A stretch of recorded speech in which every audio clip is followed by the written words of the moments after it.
Kerente tushiengi mutongoria wa Azimio Raila ODINGA na gwetithanetie mekarika MASHAKAHOLA na rais wa Kenya akiuga niwe utwire kumagwata ugenikire micemanio ya maromba kuruki Raila augite BORICI ni marekerwe maruthe utwirie nikenda akenya mamenya uma wa untu uyu kagitanio kau. Raila augite maandamano makathi na mbere ruuju mabangiritwe ma Azimio. Boniface Mongera ari nacio.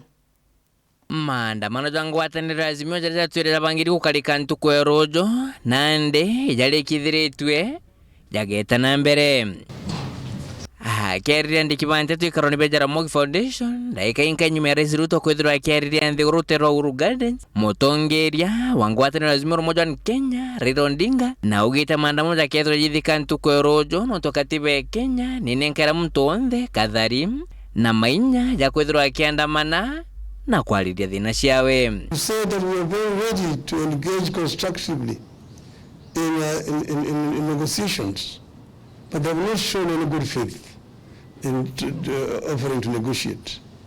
At times, they've just been trying to buy time here and there, and that's why we actually resorting to this. This is the only option that's available to us.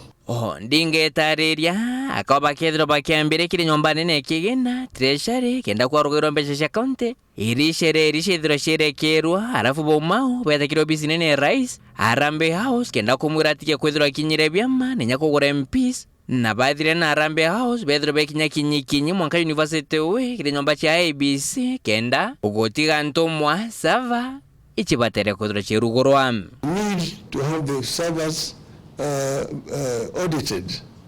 Why are we doing it? We're not only doing it because we want to take power, but we want to ensure that next time around Kenyans go to an election, there will be no monkey business. Because if this is not properly audited and concluded satisfactorily, Kenyans will not go to the polls. Ndinga na shokete akano kyo maandamano ja ntuku ya RUUJU atitho jena ndoa kaninya koragano kwa biashara jaura gukwirikana.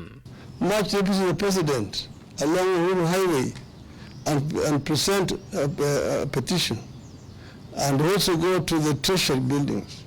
There are no businesses along the streets, so therefore nobody should come up with the excuse that they're going to protect people's properties tomorrow. They want to take this country to the dark days when people are not allowed to protest. No, amumirite Rais Ruto na kwa nwethe nene makanisa ja nthiguru ne Kenya na rutero rungi no gwatirite ndawa ya nteto iji. Mr. Ruto is as much a suspect as is all the cult pastors from Shakahola and beyond. He owes the people of Kenya an explanation before he purports to be trying to solve the problem. Ndinga rera mianteto ji nkoroki akawathine SHAKAHOLA itethirithiro na kuona commission ya court inquiry nethiro Rais Ruto na kwenda bobwega na DCI ikanya amwe na bunge sho ijiri. Mr. Ruto's family claim to have paid for impure borehole water at their current residence and turned it into clean when a purification machine had failed. We see no difference between this claim and the outrageous ones made by cult pastors, like performing fake miracles and extorting money from believers with the calls like Tena mbegu ya 310 or fast until you meet Christ. Wakomenya nabo posta muta mnembirire ntuku enarwa arathirikari na mogwe jo kwenda kumenya thingati babainge bakwira kwire atia nethira kuna mirimwe itichunche bya mwire nke reporter ntosha TV kumaja kingine kineke mushimja Nairobi mbita Boniface Mongera.